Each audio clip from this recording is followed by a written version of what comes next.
সাবধান, আমার এক পরিচিত ভাইয়ের অ্যাকাউন্ট থেকে ফেসবুক টিম প্রায় $500 কেটে নিয়েছে এবং তার সকল মনিটাইজেশন বন্ধ করে দিয়েছে। এটার মাত্র একটি কারণ, একটি ভুলের কারণে তার শখের আইডিটি আজ হারাতে বসেছে এবং প্রায় বাংলা টাকায় অনেক টাকা হারিয়ে ফেলতেছে। সে কি এমন ভুল করেছে আর কি কারণেই তার সকল মনিটাইজেশন নিয়ে নিল ফেসবুক? অবশ্যই ভিডিওটা কন্টিনিউ করুন এবং শেষ পর্যন্ত দেখুন। আমি অবশ্যই সব বিষয় উল্লেখ করব। ফেসবুক অ্যালগরিদম বর্তমান অনেক হার্ড। আমার এই পরিচিত ভাই বা বন্ধু লোক, তার একটা ভিডিওতে রক্তাক্ত ছিল, মানে তার ভিডিওতে কিছু রক্তের স্পট ছিল। এই কারণে তার সকল মনিটাইজেশন ফেসবুক টিম কেটে নিয়েছে এবং বন্ধ করে দিয়েছে এবং তার প্রায় $500 মতো ব্যালেন্স তারা কেটে নিয়েছে। এর মাত্র একটি কারণ হচ্ছে সে রক্তাক্ত ভিডিও আপলোড করেছিল। তাই আপনারা যারা ফেসবুকে কাজ করতেছেন, অনেক বড় স্বপ্ন নিয়ে ফেসবুক জগতে এসেছেন, ফেসবুকে কাজ করতেছেন, অবশ্যই এই বিষয়গুলো মাথায় রাখবেন। শুধু রক্তর ভিডিও দিলে ফেসবুক অ্যাকাউন্ট নষ্ট হবে এটা কিন্তু নয়।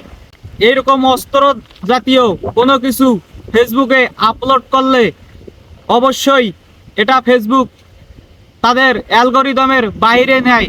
তাই অবশ্যই এই বিষয়গুলো মাথায় রাখবেন।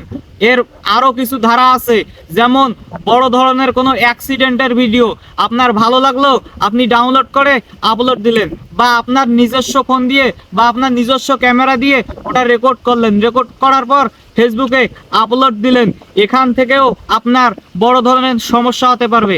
অতএব ফেসবুকটা হচ্ছে অনেক সেন্সিটিভ জিনিস। এই সব বিষয় মাথায় রেখে ফেসবুকে কাজ করবেন, নয়তো আপনারও শখের আইডির সকল মনিটাইজেশন চলে যেতে পারে।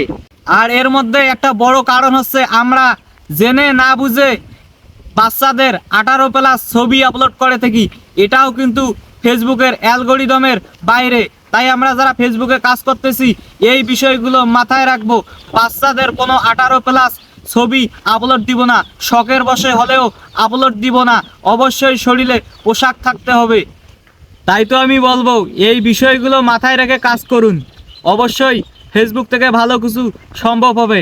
আসলে আমরা সবাই স্বপ্ন পূরণ করার জন্য এই ফেসবুকে এসেছি, একটু পরিচিতি পাওয়ার জন্য ফেসবুকে এসেছি, মানুষের ভালোবাসা পাওয়ার জন্য ফেসবুকে এসেছি। তাই এসব বিষয় মাথায় রেখে আপনারা কাজ করবেন। কোনো 18+, কোনো বটি এইরকম কোনো ছবি বা ভিডিও আপলোড দিবেন না, রক্তাক্ত কোনো ভিডিও আপলোড দিবেন না, অ্যাক্সিডেন্টের কোনো মারাত্মক ভিডিও আপলোড দিবেন না। আপনার আইডিকে সুস্থ রাখুন, তাহলেই আপনার আইডি সুরক্ষিত থাকবে ফেসবুক টিমের কাছে এবং আপনার কাছে।